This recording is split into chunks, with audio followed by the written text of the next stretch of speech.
बिस्मिल्लाहिर्रहमानिर्रहीम। नाज़रीन किराम अस्सलाम वालेकुम वरहमतुल्लाहि वबरकातुहू।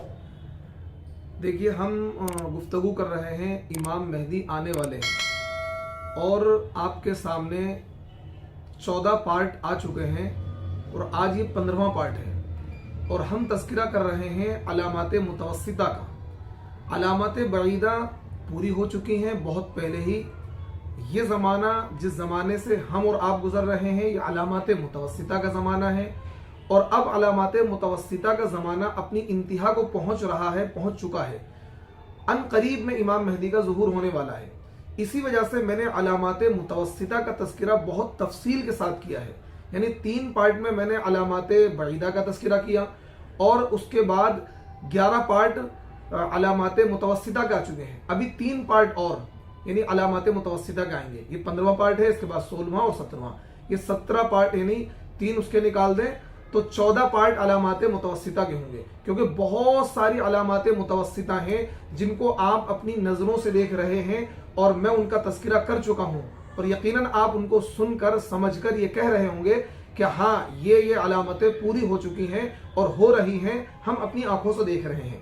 तो देखिए, आज की वीडियो में हम 5 अलामात मुतवस्सिता का तज़किरा करेंगे। पहली है ज़मीन से खजाने निकलेंगे।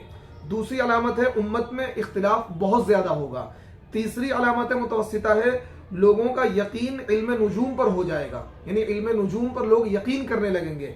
इसी तरीके से चौथी जो अलामत मुतवस्सिता है आज की वीडियो की, पैदावार में कमी हो जाएगी, यानी ज़मीन की जो पैदावार है उसमें कमी वाक़ हो जाएगी। 5वीं चीज़ है मगफिरत की आस पर, मगफिरत की उम्मीद पर लोग गुनाह करेंगे। 6ठी चीज़ है अचानक मौतें वाक़ हो जाएंगी, यानी बहुत अचानक मौतें वाक़ हुआ करेंगी। और 7वीं चीज़ है गाने वालियाँ बहुत ज़्यादा हो जाएंगी। ये 7 चीज़ें हैं जिनका तज़किरा मैं आज की वीडियो में करूँगा। तो देखिए, हदीस सुनिए। नबी करीम सल्लल्लाहु अलैहि वसल्लम का इरशाद है कि ज़मीन अपने जिगर के टुकड़े क़य कर डालेगी, यानी ज़मीन से खजाने निकलेंगे सोने चांदी के सुतूनों की शक्ल में, यानी बेहिसाब खजाने ज़मीन से निकल आएंगे। चोर आएगा और माल देखकर कहेगा इसी की वजह से मेरा हाथ काटा गया। कातिल आएगा और कहेगा इसी की वजह से मैंने कत्ल किया। कता रहमी करने वाला यानी रिश्ते नातों को तोड़ने वाला आएगा और वो कहेगा इसी की वजह से मैंने क़त्अ ताल्लुकी इख्तियार की। फिर वो लोग उस माल को छोड़कर चले जाएंगे, उसमें से कुछ नहीं लेंगे। देखिए, ये रिवायत तिरमिज़ी के अंदर मौजूद है। इसका हदीस नंबर है 2208। ये रिवायत तिरमिज़ी के अंदर मौजूद है। इसी तरीके से एक सहाबी आए और उन्होंने नबी करीम सल्लल्लाहु अलैहि वसल्लम की खिदमत में चांदी पेश करके अर्ज किया कि ये मेरी कान की चांदी है। आपने इरशाद फरमाया अनकरीब सोने चांदी और खजानों की कानें निकलेंगी जिनको लेने के लिए लोगों में बदतरीन लोग हाजिर होंगे। ये रिवायत मुस्नद अहमद की है और इसका हदीस नंबर है 2364। देखिए, उम्मत में इख्तिलाफ बहुत ज्यादा होगा, ये अल्लाह के नबी ने इरशाद फरमाया। देखिए, हदीस सुनिए। नबी करीम सल्लल्लाहु अलैहि वसल्लम का इरशाद है मेरी उम्मत में इख्तिलाफ और इफ्तिराक फैल जाएगा। नबी अलैहिस्सलाम इरशाद फरमाते हैं बनी इसराइल 72 फ़िरक़ों में बटे थे, मेरी उम्मत 73 फ़िरक़ों में बट जाएगी। वो सब के सब जहन्नमी होंगे, सिर्फ एक जमात जन्नती होगी। हजरत सहाबा ने दरियाफ्त किया वो कौन लोग होंगे जो जन्नती होंगे? आपने इरशाद फरमाया मा अना अलैहि व अस्हाबी, यानी वो लोग जो मेरे और सहाबा के तरीक़े पर होंगे। ये रिवायत तिरमिज़ी शरीफ की रिवायत है। इसका हदीस नंबर है 2641 यानी कि 2641। इसी तरीके से तिरमिज़ी की ही एक दूसरी रिवायत है, हदीस नंबर उसका है 2676। देखिए, अल्लाह के नबी क्या इरशाद फरमाते हैं। अल्लाह के नबी ने इरशाद फरमाया तुम में से जो मेरे बाद रहेगा वो बहुत से इख्तिलाफात देखेगा, लिहाजा इस बात को अपने पल्लू बांध लो कि दीन में नई नई पैदा होने वाली बातों से बचना, इसलिए कि वो गुमराही है। बस उस जमाने को जो भी पाए उसे चाहिए कि मेरी सुन्नत और हिदायत याफ्ता खुलफाए राशिदीन की सुन्नत को अपने ऊपर लाजिम कर ले, उसे मजबूती से अपने दांतों से थाम ले। अव्वु अलैहा बिन नवाजिज, ये अल्फाज हैं। ये रिवायत तिरमिज़ी के अंदर मौजूद है। तो देखिए, आज उम्मत के अंदर इख्तिलाफात भी बहुत ज़्यादा कसरत से हैं। तो इस वक्त हमें ज़रूरत है कि हम सहाबा नबी अलैहिस्सलाम की सुन्नत और खुलफाए राशिदीन की सुन्नत पर अमल करें और उसको मजबूती से थाम लें और नई नई बातें जो दीन में ईजाद हो रही हैं उनसे अपने आप को बचाने की कोशिश करें। इसी तरीके से लोगों का जो यकीन है वो इल्म नुजूम पर हो जाएगा। इल्म नुजूम पर, नुजूमियों पर, काहिनों पर लोग यकीन करने लगेंगे। देखिए अल्लाह के नबी क्या इरशाद फरमाते हैं, नबी करीम सल्लल्लाहु अलैहि वसल्लम का इरशाद है, मुझे अपनी उम्मत के बारे में आखिरी ज़माने में 3 चीज़ों का बहुत खौफ है। एक ये सितारों पर ईमान लाना कि उनको अपने नफ़ा नुकसान और खैर व शर में मुअस्सिर समझा जाएगा। दूसरा तकदीर को झुटलाना और तीसरा बादशाहों का जुल्म व सितम। आज ये देखिए ये हदीस अस-सिलसिलतुस सहीहा जो अल्लामा अलबानी की है, उसमें जिल्द नंबर 3 है और पेज नंबर 118 है। यह हदीस अस-सिलसिलतुस सहीहा के अंदर मौजूद है। आप ये देखिए कि आज लोगों का यकीन सितारों पर हो गया है। लोग सितारों को कि भाई इसके सितारे गर्दिश में हैं, इसका सितारे क्या है, कामयाबी की तरफ चल रहे हैं और सितारों के जरिए से और इस तरह की अंगूठी पहनेंगे, ये वाली अंगूठी, ये वाला पत्थर इस चीज में काम देगा, अभी इसके सितारे इससे नहीं मिल रहे हैं। यानी नजूमियों के पास जाकर, काहिनों के पास जाकर लोग अपनी तकदीर को मालूम करते हैं और तकदीर को झुटलाने का रिवाज आम हो गया है। इसी तरीके से आज बादशाहों का जुल्म भी बढ़ गया है। यानी 3 बातें अल्लाह के नबी ने इस हदीस में बताई हैं कि इल्म नुजूम पर लोगों का एतमाद हो जाएगा, ये भी बात पूरी हो रही है। इसी तरीके से तकदीर को लोग झुटला रहे हैं, इसी तरीके से बादशाहों का जुल्म बढ़ रहा है, ये भी हम देख रहे हैं। पूरी दुनिया के अंदर यही सिचुएशन है। देखिए नबी अलैहिस्सलाम ने यह भी इरशाद फरमाया पैदावार में कमी होगी। देखिए क्या है, नबी मुस्तदरक हाकिम की रिवायत है, हदीस नंबर है 8513। लोगों पर ऐसा जमाना आएगा कि आसमान बारिश बरसाएगा लेकिन जमीन गल्ला व अनाज नहीं उगाएगी। और इसी से मिलती जुलती रिवायत मुस्लिम शरीफ के अंदर है, उसका हदीस नंबर है 2940 यानी 2904। देखिए क्या है, कहत साली ये नहीं कि तुम पर बारिश न बरसे, कहत साली तो यह है कि तुम पर खूब बारिश बरसे लेकिन जमीन से कुछ न निकले। ये रिवायत मुस्लिम शरीफ के अंदर मौजूद है। यानी बारिश होने के बावजूद जमीन सही तरीके से पैदावार नहीं देगी, जमीन से पैदावार नहीं होगी जितनी होनी चाहिए। और आज हम ये चीजें देख रहे हैं, कहीं बारिश की कमी होती है, कहीं बारिश की ज्यादती होती है कि बारिश बहुत ज्यादा हुई जिसकी वजह से फसल खराब हो गई, कहीं ऐसा हुआ कि टाइम पर बारिश नहीं हुई, कहीं ऐसा होता है कि बारिश भी हुई, सब कुछ हुआ लेकिन इसके बावजूद क्या है, जमीन ने वो उतनी पैदावार नहीं दी जितनी क्या है किसान उम्मीद कर रहा था। तो ये अलामत भी अपनी इंतहा को पहुंच रही है कि नबी अलैहिस्सलाम ने इरशाद फरमाया था 1400 साल पहले कि जमीन की पैदावार में कमी वाक़ हो जाएगी। इसी तरीके से अल्लाह के नबी ने 1400 साल पहले कहा था मगफिरत की उम्मीद पर लोग गुनाह करेंगे। देखिए अल्लाह के नबी का क्या इरशाद है, नबी करीम सल्लल्लाहु अलैहि वसल्लम का इरशाद है, रात और दिनों का ये सिलसिला खत्म नहीं होगा, यानी क़यामत नहीं आएगी यहाँ तक कि कुरान करीम इस उम्मत के कुलूब में पुराने कपड़े की तरह पुराना हो जाएगा और कुरान करीम के अलावा दूसरी चीज़ें उनको ज़्यादा महबूब हो जाएंगी। उनका का सारा मामला लालच और हिरस पर मबनी हो जाएगा। उन्हें अल्लाह ताला का कोई खौफ नहीं होगा। अगर अल्लाह ताला के किसी हक में कोताही करेंगे तो उन्हें उनकी उम्मीदें और आस कमज़ोर कर देंगी, यानी नेकी के इरादे अल्लाह ताला के साथ उम्मीदों की वजह से ज़ाय हो जाएंगे। और अगर अल्लाह ताला के किसी मना करदा हराम काम का इर्तिकाब करेंगे तो ये कहेंगे अल्लाह माफ़ करने वाला है, वो मेरे गुनाह से दरगुजर कर देगा। वो लोग भेड़ियों के कुलूब वाले जिस्मों पर भेड़ की खालें पहनेंगे, यानी उनके जिस्मों पर तो ऊन का लिबास होगा लेकिन दिल भेड़ियों की तरह सख्त खूंखार होंगे। उनके अफजल लोग दीन के अंदर मुदाहनत का शिकार हो जाएंगे, यानी अम्र बिल मारूफ और नहीं अनिल मुनकर को छोड़ देंगे।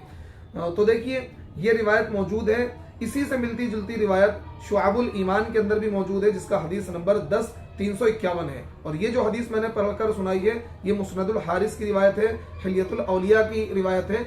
और इस हदीस के अंदर 2 बेसिक चीजें बयान की गई हैं, यानी यूं तो कई सारी चीजें बयान की गई हैं कि लालच बढ़ जाएगा लोगों का। इसी तरीके से नबी अलैहिस्सलाम ने ये इरशाद फरमाया कि जो दीनदार लोग होंगे वो मुदाहनत करेंगे, दुनिया के डर की वजह से, दुनिया के लालच की वजह से वो हक बात कहना छोड़ देंगे, अम्र बिल मारूफ और नहीं अनिल मुनकर नहीं करेंगे। यानी दुनिया का लालच, दुनिया की मोहब्बत, दुनिया का खौफ دنیا کا عہدہ ان کے لیے اتنا معنی رکھے گا کہ وہ لوگ حق بات کہنے سے کترائیں گے، حق بات کو چھپائیں گے، کتمان حق کریں گے، حق بات کو چھپا لیا کریں گے. کہیں ایسا نہ ہو کہ میں نے حق بات کہی تو میری امامت چھن جائے، میں نے حق بات کہی تو کہیں ایسا نہ ہو کہ لوگ مجھے نقصان پہنچائیں. تو اسے کہتے ہیں مداہنت. امر بالمعروف یعنی بھلائی کا حکم نہیں کریں گے اور برائی سے نہیں روکیں گے دنیا کے مفاد کی وجہ سے، دنیا کے ڈر کی وجہ سے، دنیا کے خوف کی وجہ سے، تو یہ چیز بھی عام ہو جائے گی. اسی طریقے سے لوگ معافی کی امید پر گناہ کریں گے. آج سینکڑوں لوگوں کو میں دیکھتا ہوں کہ وہ اس امید، ارے اللہ معاف کرنے والا ہے، کوئی بھی گناہ کریں گے ارے اللہ معاف کرنے والا ہے، اللہ بہت غفور الرحیم ہے، یعنی اس امید پر کہ اللہ معاف کر دے گا. یار کوئی بات نہیں، بعد میں دیکھیں گے، اللہ سے معافی مانگ لیں گے، بعد میں اللہ معاف کر دے گا، بعد میں اللہ سے معافی مانگ لیں گے. یہ لوگوں کا ذوق بنا ہوا ہے. ارے ابھی تو بتیری عمر پڑی ہوئی ہے، بڑھاپے میں اللہ سے معافی مانگ لیں گے، ابھی تو جوانی ہے، جو مرضی کرو. تو معافی کی امید پر، مغفرت کی امید پر لوگ گناہ کر رہے ہیں. ایک تو یہ ہے کہ انسان سے گناہ ہو گیا اور انسان نے معافی مانگی، ایک یہ ہے کہ باقاعدہ جان بوجھ کر انسان گناہ کر رہا ہے اس امید پر عجیب بعد میں معافی مانگ لیں گے، ابھی تو بتیرا وقت پڑا ہوا ہے، ابھی تو ہم جوان ہیں، جوانی میں جو مرضی آئے کرو، بعد میں کیا ہے جب بڑھاپا آئے گا توبہ کر لیں گے. تو اس طرح کا معاملہ ہم معاشرے کے اندر دیکھ رہے ہیں. تو نبی علیہ الصلوۃ والسلام کا یہ فرمانا 1400 سال پہلے کہ مغفرت کی آس پر، مغفرت کی امید پر لوگ گناہ کریں گے اور یہ کہیں گے اللہ معاف کرنے والا ہے، اللہ غفور الرحیم ہے. انہیں یہ بھی پتا ہونا چاہیے اللہ قہار بھی ہے، اللہ قہار بھی ہے، اللہ پکڑ کرنے والا بھی ہے. تو اس لیے آج یہ علامت بھی ہو بہو لفظ بلفظ پوری ہوتی ہوئی نظر آ رہی ہے. دیکھیے اچانک موتیں واقع ہوں گی. نبی علیہ الصلوۃ والسلام نے یہ بھی ارشاد فرمایا. آج ہم دیکھتے ہیں کہ ایک بندہ صحیح بیٹھا ہوا ہے، مسجد میں نماز پڑھ کر گیا، 2 گھنٹے بعد خبر آ گئی کہ اس کا انتقال ہو گیا. ایک بندے سے ملاقات ہوئی، پتہ لگا 2 دن بعد خبر آ گئی کہ اس کا انتقال ہو گیا. ایسی سینکڑوں موتیں میں کیا ہے اپنی آنکھوں سے دیکھ چکا ہوں، اپنے کانوں سے سن چکا ہوں کہ فلاں بندہ بیٹھا ہوا تھا، اچانک اس کا انتقال ہو گیا. تو اچانک موتوں کا واقع ہونا، موت کا کثرت سے آنا، اچانک، پہلے ایسا بہت کم سننے میں آتا تھا آج سے 30-40 سال پہلے کہ اچانک موت واقع ہو. آج یہ چیزیں بہت عام ہو گئی ہیں کہ اچانک موتیں ہونے لگی ہیں، طرح طرح کی بیماریاں ہمارے معاشرے کے اندر رائج ہو گئی ہیں. دیکھیے کیا ہے، نبی کریم صلی اللہ علیہ وسلم کا ارشاد ہے قیامت کے قریب پہلی کا چاند بالکل سامنے اتنا واضح طور پر دیکھا جائے گا کہ لوگ کہیں گے یہ 2 راتوں کا چاند ہے. مساجد کو راستہ بنا لیا جائے گا اور اچانک موت کا معاملہ ظاہر ہو جائے گا، یعنی اچانک موت بکثرت ہونے لگیں گی. یہ طبرانی اوسط کی روایت ہے اور حدیث نمبر اس کا ہے 9376 یعنی 9376. تو اس حدیث میں جو مین چیز یہ ہے، حالانکہ چاند کا موٹا ہونا یہ بھی عام ہو گیا ہے. جب پہلی تاریخ کا چاند ہوتا ہے تو لوگ شک کرتے ہیں کہ یہ 2 راتوں کا چاند ہے، لوگ شک کرتے ہیں کہ 2 راتوں کا چاند ہے، وہ اتنا موٹا ہوتا ہے. ایک زمانے میں چاند اتنا باریک ہوتا تھا کہ پہلے دن نظر ہی نہیں آتا تھا، یا بہت باریک نظر آتا تھا. اب پہلی کا چاند ہی اتنا موٹا نظر آتا ہے کہ ایسا لگتا ہے کہ 2 راتوں کا چاند ہے. یہ چیز بھی اللہ کے نبی نے 1400 سال پہلے بیان کی تھی جو آج پوری ہو رہی ہے. اور یہ چیز بھی کہ اچانک موتیں واقع ہوں گی، کثرت سے اچانک موتیں واقع ہوں گی، یہ چیز بھی ہم دیکھ رہے ہیں کہ آج کثرت سے اچانک موتیں واقع ہو رہی ہیں. اور بے شمار اس طرح کی خبریں روزانہ سننے کو ملتی ہیں کہ فلاں کا انتقال ہو گیا، فلاں کا انتقال ہو گیا، ٹھیک ٹھاک تھا، بیٹھا ہوا تھا، گھر سے نکلا انتقال ہو گیا، بیٹھے بیٹھے انتقال ہو گیا. تو یہ چیز اللہ کے نبی نے 1400 سال پہلے بیان کر دی تھی جو آج کے زمانے میں پوری ہو رہی ہے. ایک چیز اور رہ گئی جو آج کی ویڈیو میں بیان کرنی ہے، وہ یہ ہے کہ گانے والیاں بہت زیادہ ہوں گی، گانے والیوں کی کثرت ہوگی. تو یہ دیکھیں 1400 سال پہلے جب اللہ کے نبی آئے تھے، آلات موسیقی کو، گانے کو اللہ کے نبی نے ختم کر دیا تھا اور ایک پاکیزہ اور صالح معاشرہ آپ نے تشکیل دے دیا تھا، ایک پاکیزہ معاشرہ بن گیا تھا. لیکن اللہ کے نبی نے یہ ارشاد فرمایا کہ ایک زمانہ آئے گا کہ گانے والیاں بہت زیادہ ہو جائیں گی. دیکھیے سنی حدیث، نبی کریم صلی اللہ علیہ وسلم کا ارشاد ہے قسم اس ذات کی جس نے مجھے حق کے ساتھ مبعوث کیا ہے، یہ دنیا ختم نہیں ہوگی یہاں تک کہ لوگوں میں دھسنا، صورتوں کا مسخ ہونا اور پتھروں کی بارش کا ہونا پایا جائے گا. لوگوں نے کہا یا رسول اللہ میرے ماں باپ آپ پر فدا ہوں، ایسا کب ہوگا؟ آپ نے ارشاد فرمایا جب تم عورتوں کو دیکھو کہ وہ زینوں یعنی سواریوں پر سوار ہو رہی ہیں، گانے والیاں زیادہ ہو گئیں اور جھوٹی گواہی دی جانے لگے، مسلمان مشرکین کے برتن یعنی سونے چاندی کے برتن میں پینے لگیں، اور مرد مردوں کے ذریعے اور عورتیں عورتوں کے ذریعے سے شہوت سے مستغنی ہو جائیں، تو بس اس وقت تیار ہو جاؤ. یہ روایت مستدرک حاکم کی ہے، حدیث نمبر ہے 8349. اور اسی مضمون کی ایک روایت ترمذی کے اندر موجود ہے جس کا حدیث نمبر ہے 2211. اسی مضمون کی روایت ہے, الفاظ کی تھوڑی بہت تبدیلی ہے. اب دیکھیے آج گانے والیوں کی کثرت ہو رہی ہے, آلات موسیقی عام ہو گئے ہیں. پہلے اس چیز کو بڑا عیب سمجھا جاتا تھا, اگر کوئی عورت گانا گاتی تھی تو اس کو بہت معیوب نگاہ سے دیکھتے تھے. اس کو آج گانے والیاں خوب ہو رہی ہیں, گانا باقاعدہ لوگ اپنی اولادوں کو, لڑکیوں کو سنگنگ سکھا رہے ہیں, گانا سکھا رہے ہیں اور اس فیلڈ میں آگے لے جانے کی کوشش کر رہے ہیں, اور باقاعدہ ان کی عزتیں ہو رہی ہیں کہ بھئی یہ سنگر ہے اور یہ گائیکار ہے. اس کو بہت ریسپیکٹ دیا جا رہا ہے اور اس کو بڑھاوا دیا جا رہا ہے. تو یہ اس چیز کی کثرت ہو گئی. جو ایک زمانے میں جو چیز معیوب تھی, عیبدار چیز تھی, آج وہ چیز عام ہو گئی ہے. تو دیکھیے گانے والیوں کی کثرت ہو گئی ہے. یہ اللہ کے نبی نے 1400 سال پہلے یہ علامت بیان کی تھی. آج ہمارے زمانے میں یہ علامت بھی پوری ہو رہی ہے, پوری ہو چکی ہے. تو دیکھیے آج کی ویڈیو میں اتنا ہی. اگلی ویڈیو میں بھی علامات متوسطہ کا تذکرہ ہوگا, اور پھر اس کے بعد انشاءاللہ یعنی 2 ویڈیو اور ہیں علامات متوسطہ پر. اس کے بعد انشاءاللہ امام مہدی کا تذکرہ ہوگا, پھر دجال کا, پھر حضرت عیسیٰ کا, پھر قیامت کے وقوع کا. انشاءاللہ اگلی ویڈیو میں پھر آپ سے ملاقات کرتے ہیں. السلام علیکم ورحمۃ اللہ وبرکاتہ.